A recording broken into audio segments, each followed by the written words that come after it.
Hey there, I hope you're so well. My name is David Leslie and we're going to be spending the next 4 weeks together discussing something really important, which is happiness. You know, I think most of us, if asked what do we want our lives to lead to or stand for, we would answer that we want to be happy, you know. But happiness is a surprisingly complicated thing, you know.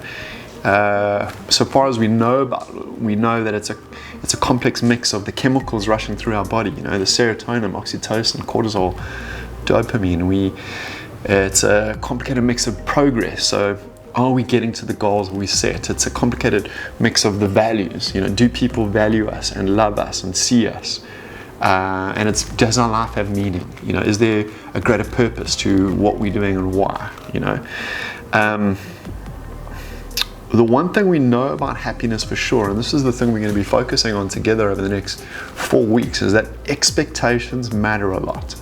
And I don't know if anyone's ever mentioned expectations to you or taught you how to manage them or even discussed it with you. You know, up until a few years ago, I was completely ignorant about expectations. But the science around expectations is fascinating because what people have realized is if we expect something and it happens, we're ecstatic. But if we expect something and it doesn't happen, we're devastated and broken, you know.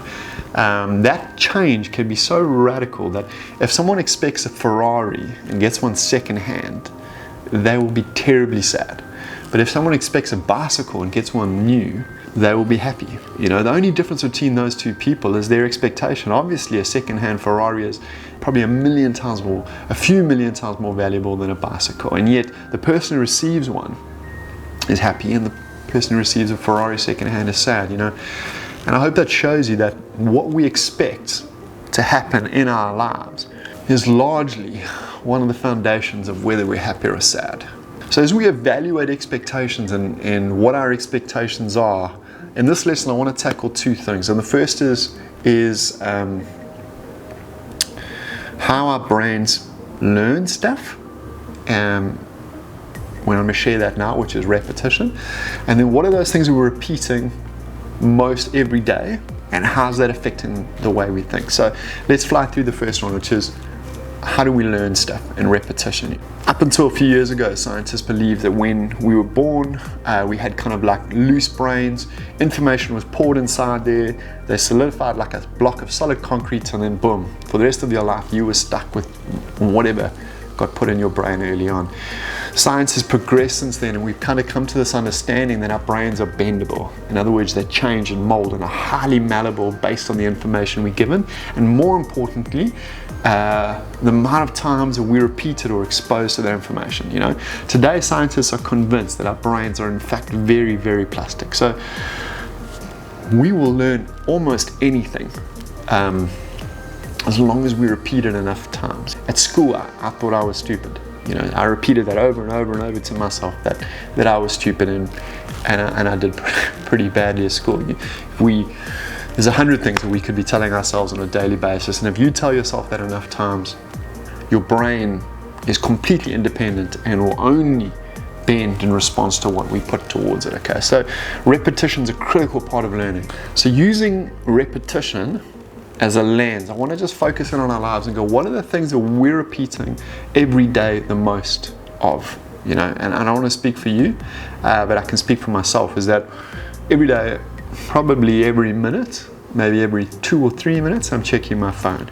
You know, every day I'm probably sending somewhere between 100 and 200 text messages. I'm probably sending between 50 and 100 emails. You know, I'm probably making somewhere between 20 and 70 calls a day, depending on how busy I am. Posting stuff on Instagram, I'm posting stuff on YouTube. Most of our repetitive interactions are happening online, you know. Okay, now this is where things get interesting, and this is where you kind of sit up straight and listen a little bit, you know. What's so surprising about our online interactions is they teach us 3 things. The first thing is things happen really, really quickly. Check a 60 seconds, a WhatsApp text message, Instagram DM. Compared to 50 years ago, the time scale of how long things are taking is just being like condensed like a tin can, you know. Stuff just happens a lot faster, and we're all living in an increasing kind of instant reality. That's the first thing. Things happen really, really quickly. We expect that. Our interactions are repetition online as things happen quickly.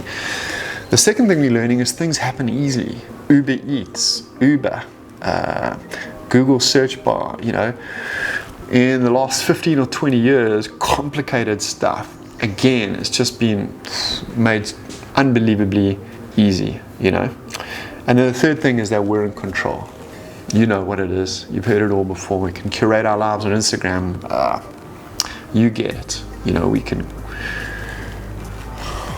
present ourselves in ways, we can curate our lives, we can separate ourselves. Instead of phoning someone, we can voice note them, we can keep distance from people using social media. So those three things are fairly well known.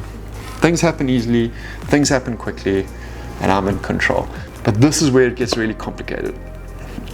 Is if we want to be really, really happy, and we're devoting a lot of our time to online interactions, and those interactions are telling us that things happen easily, things happen quickly, and we're in control, we develop an expectation that those are the things that actually apply to our lives. But this is where things get really, really slippery. So life is made up of three things: work, relationships, and the health of our body. And the question I want to leave with you today, is just as I say goodbye, is